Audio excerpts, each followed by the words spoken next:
Jon Bones Jones, widely regarded as the greatest fighter to ever walk the earth. Considered by most experts and casual fans alike to be the GOAT.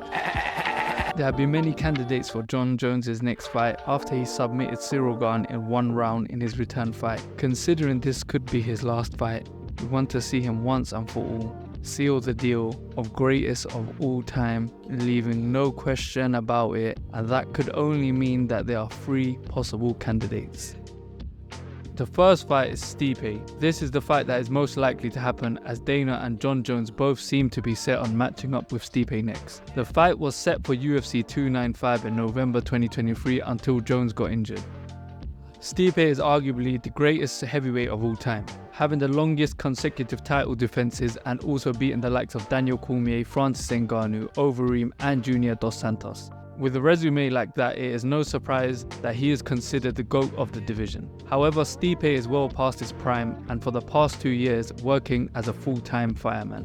What does it actually mean to beat Stipe now? Jones and Dana White are insistent on fighting Stipe, but the rest of the MMA world is split.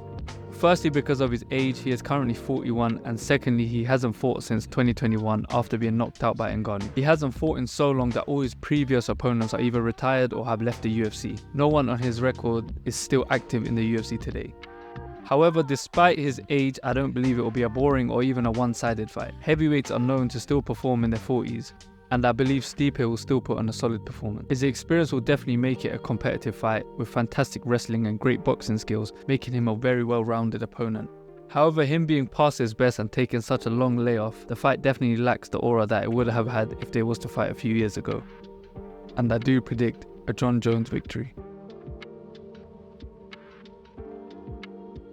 Up next, it's Tom Aspinall, definitely the most deserving contender and the current interim champ. He has beaten all the prominent names except Blades and Gane in the heavyweight division, with impressive first-round stoppages of Alexander Volkov and Sergey Pavlovich. The young heavyweight is arguably the most dangerous opponent for Jones.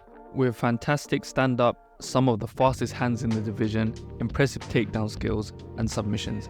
He has 3 submissions on his record and has never gone to a decision, win or lose.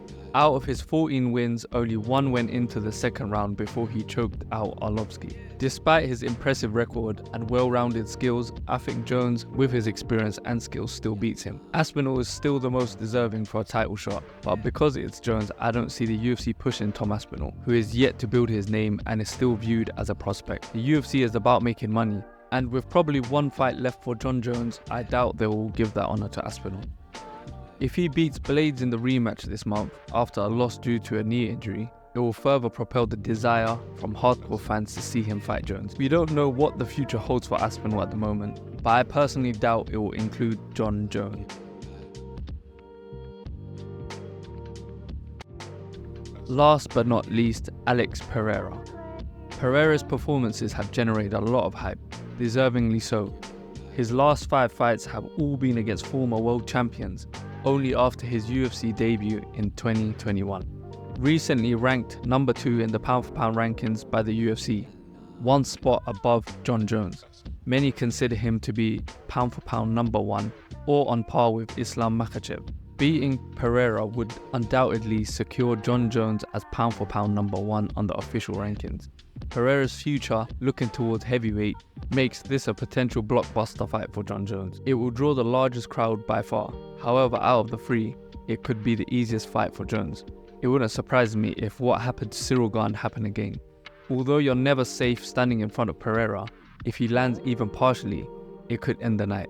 However, with Jon Jones' experience and elite level wrestling, I doubt he will take the risk standing with Pereira at this stage of his career. The path of least resistance would be to take Pereira down and keep him there, nullifying his strongest weapon. Pereira is currently the face of the UFC. The Pereira fight could therefore mean that is the highest reward for the lowest amount of risk for Jon Jones. Considering the top 3 opponents available to Jones, who would you want to see Jones fight next? Keep in mind that it could be his last fight. For me personally, it would be Alex Pereira. Leave your answer in the comments below, and thank you for watching.